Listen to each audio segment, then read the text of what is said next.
हमारे सभी यहाँ पर व्यापारी भी हैं। आज आप देखिए, जब से भारतीय जनता पार्टी की सरकार बनी है, आज हिंदुस्तान में, प्रदेश में, देश में महंगाई चरम सीमा पर है। जो बीजेपी 2014 से महंगाई का रोना रोया करते थे, कभी कहते थे पेट्रोल बढ़ गया, कभी कहते थे 450 का सिलेंडर हो चुका है। आज आप देखिए महंगाई चरम सीमा पर है, पेट्रोल 100 से पार है। और आप देखिए गैस का सिलेंडर 1100 रुपये के पहुंच चुका है। आज सब्जियों का रेट महंगा है, हर चीज़ महंगी है, तेल महंगा, दालें महंगी, सब्जी महंगी। आज जीवन यापन करना बहुत मुश्किल हो चुका है। आज उसके ऊपर हमने चर्चा की है, मंडी के बीच में आकर लोगों से पूछा है कि क्यों ना इस बीजेपी सरकार को हटाया जाए। इसको हटाने के लिए हम आज ये चर्चा करनाल में की है, हम ब्लॉक में करेंगे, हर गांव-गांव में जाकर के हमें चर्चा करेंगे, लोगों को बताएंगे कि इस तानाशाही सरकार को हटाना ही पड़ेगा। जब तक ये नहीं हटेगी, ये गरीबी दूर नहीं होगी। कांग्रेस को लाना पड़ेगा और कांग्रेस आने के बाद ये गरीबी को खत्म किया जाएगा। ये हमारा वादा है, हम आपसे वादा करते हैं। क्या कोई इस तरह से कोई जिला स्तर पर, ब्लॉक स्तर पर या प्रदेश स्तर पर कोई मुहिम चलाई जाएगी या कोई अग्रणी नेता आपका नेतृत्व करेगा इस बिल्कुल बिल्कुल जी। जैसे कि आज हमारा ये जो प्रोग्राम है, हमारे जिला प्रभारी हैं लहरी सिंह जी, जो पूर्व विधायक हैं, वो हमारे बीच में हैं। आज उनकी अध्यक्षता में ये हमारी चर्चा हो रही है। इसी तरह ब्लॉक लेवल पर भी हमारे लहरी सिंह जी जाएंगे।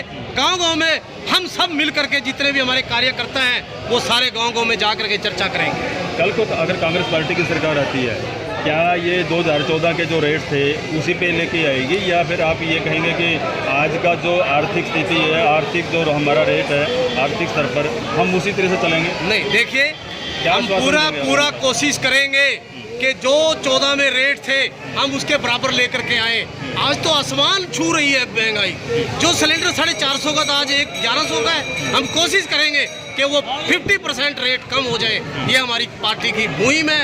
हमारे राहुल गांधी जी कहते हैं, हमारे चौधरी भूपेंद्र हुड्डा जी कहते हैं, दीपेंद्र हुड्डा जी कहते हैं कि जो आज महंगाई है उसको हम आधे रेट पर लाएंगे, जरूर लाएंगे।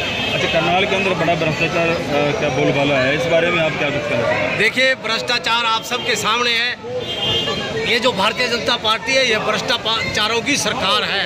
ये जलनी है भ्रष्टाचार की। भ्रष्टाचार करते हैं, हर कहते हैं हम साफ सुथरे हैं, चाहे वो तहसीलदार का है, RTO क्या था उनका है, किसी का भी देख लीजिए आप, किसी भी दफ्तर में चले जाइए। ये कांग्रेस के टाइम में कहते थे भ्रष्टाचार है, लेकिन नहीं। आज जितना भ्रष्टाचार आज है, तहसील में चले जाए, BDO ऑफिस में। मैं आपको BDO ऑफिस के बारे में बताता हूँ। मैं सरपंच रहा हूँ अपने गाँव का। 2 साल से BDO ऑफिस में जितना भ्रष्टाचार शायद कभी नहीं होगा। हमने काम किया है गाँव में। 100 में से कम 95 रुपये तो लगाए हैं। अगर वो कहते हैं 5 रुपये खाए होंगे किसी ने, सेक्रेटरी फैक्ट्री ने, लेकिन आज 100 का 100 खत्म। मेरे गांव में पिछले साल 50 लाख की बोली हुई थी ज़मीन की, और मैं पूछने गया कि मेरे कितने पैसे पड़े हैं पंचायत के। कहने लगे वो तो सारे लग गए। मैंने कहा इसकी लगाए को बात बताओ, कहाँ लगाए? RTA मांगी, लेकिन आज तक कुछ नहीं दिया। ये है आज का भ्रष्टाचार। पंचायत का जितना फंड आता है 2 साल से लगातार BDO सेक्रेटरी जब मर्जी चाहते हैं निकाल लेते हैं, अपनी जेब में पा लेते हैं। गाँव वालों को पता ही नहीं, ना किसी को बताते हैं, ना पता है। लेकिन सर, ऐसा भ्रष्टाचार। लेकिन सर, भाजपा पार्टी तो ये कहती है कि हम उसके ऊपर लगाम लगा रहे हैं। अगर कोई भ्रष्टाचार में लिप्त होता है उसको हम तुरंत जेल के अंदर लगाइए लगाम लगाइए।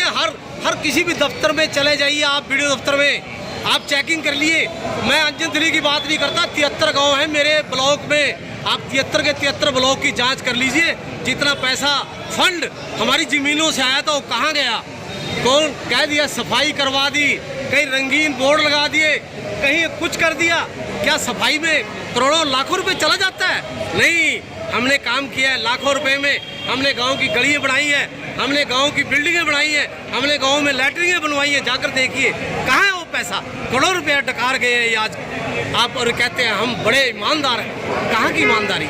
इनका हमारा जो पंचायती राज मिनिस्टर है वो कहता है कि भ्रष्टाचार हुआ है, लेकिन उसने जब लगाम लगाया उसको भी चुप कर दिया गया है। ऐसी सरकार है। कल को आपकी सरकार आती है, क्या कोई इस तरह का आप कार्रवाई करेंगे कि जिन लोगों ने घोटाला किया है या जिन मंत्रियों ने आय से अधिक संपत्ति अर्जित की है, जिन अधिकारियों ने आय से अधिक संपत्ति अर्जित की है, उनके ऊपर कोई जांच का कोई इस तरह का? बिल्कुल बिल्कुल। मेरी मांग है अपनी पार्टी से, जो भी हमारे विधायक मंत्री बने वो इनकी जांच करें इनकी तरह नहीं कि नजायज प्रस्थान करें, किसी पे ईडी लगा दो, किसी पे कुछ लगा दो। हमारी ये मांग है अपनी पार्टी के नेताओं से, जो भी मंत्री सीएम बने इनकी जांच करें, और जांच दूध का दूध और पानी का पानी होना चाहिए, किसी के साथ नजायज नहीं होना चाहिए। ये हमारी मांग है। आपने पोस्टर पे ये सिर्फ 7-8 बिंदु चिपकाए हैं, क्या यही महंगाई है या कोई इसके अलावा भी महंगाई है? इसके अलावा बहुत बड़ी महंगाई है, ये तो मेन बिंदु है। जैसे कि तेल है, सरसों का तेल है, जो भी है देखिए आप, घर में इस्तेमाल होने वाले आटा है, ये तो दूध है घर में। हाँ बिल्कुल। इसके अलावा भी हर चीज़ का 50% से ज़्यादा रेट बढ़ चुका है। ये आप देख लीजिए, आप तो पत्रकार महोदय हैं, आप तो जानते हैं, देखते हैं, पूरे जगह घूमते हैं, सत्ता में भी जाते हैं, अपोजिशन में भी जाते हैं। आज जितनी महंगाई चरम पर है कभी नहीं देखी, हमने अपनी ज़िंदगी में कभी नहीं देखी। मोदी जी ने जो वादे किए थे, जिस वादों के तहत सरकार बीजेपी सत्ता में आई थी, क्या उससे भटक गई है या फिर इस तरह से वो मोदी जी के वादे तो लारे थे, लारे वादे नहीं थे, लारे थे। कभी कहते थे मैं 15 लाख रुपए दूंगा, कहाँ है 15 लाख। अभी एक दिन भाषण मोदी जी का टीवी पे आया हुआ था कि मैं 2022 तक सबके घर पक्के करवा दूंगा। कहाँ है पक्के घर? आज भी गांव में जाकर देखिए आप भाई साहब कि आज भी कच्चे मकान पड़े हैं, और वो कहते थे 22 में पक्के मकान बनवा दूँ। कहाँ है उनका वादा? उनका वादा नहीं है, वो केवल बहकाते हैं, बहरूपिया हैं। बहका करके लोगों से वोट ले ली, और वोट लेने के बाद आप कौन और हम कौन? आप जाए बाहर में, जनता जाए बाहर में, हमारा काम चले, वो काम है मोदी जी का। मोदी जी ने क्या लेना जनता से? वो तो बहका करके चुनचुना बजा के, आज उनका काम है केवल और केवल तुष्टि की नीति से राज करना। क्या कहते हैं, हिंदू मुस्लिम की लड़ाई करना और अपना राज बनाना, ये काम मोदी जी का है और कोई काम नहीं है। राजस्थान के अंदर जिस तरह से हिंदू मुस्लिम की अगर बात करें जाए, तो वहाँ पर जिस तरह से एक दर्जी के जो गर्दन काटी गई थी, इस तरह दूसरे किया था, तो आपकी सरकार ने क्या एक्शन लिया? देखिए उसके ऊपर पूरा एक्शन ले रही है सरकार। हमारे गहलोत जी बड़े गंभीर हैं, उनके बच्चों को पूरी तरह से जैसे जीवन यापन के लिए पैसा दिया, उसके दोनों बेटों को सरकारी जॉब दी है। ये हमारे मुख्यमंत्री की चीज़। और जिस आदमी ने ऐसा कृत्य कारण काम किया था, उसको जेल में ठूस दिया है पकड़ करके। वो कोई देर नहीं लगाई, जल्द से उनको इंसाफ मिलेगा, ये हम वादा करते हैं। धन्यवाद।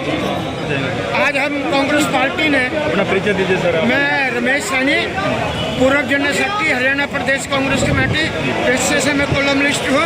स्वतंत्रता सेनानी का सपूत चौधरी रतनराम जी सैनी जी का। तो आज जो कांग्रेस पार्टी ने जो पुरानी सब्जी के मंडी के अंदर एक जो महंगाई पर पंचायत का जो आयोजन किया है, इसी तरह जब हम देश की अंग्रेजों के प्रति देश की आज़ादी की लड़ाई लड़ रहे थे, तो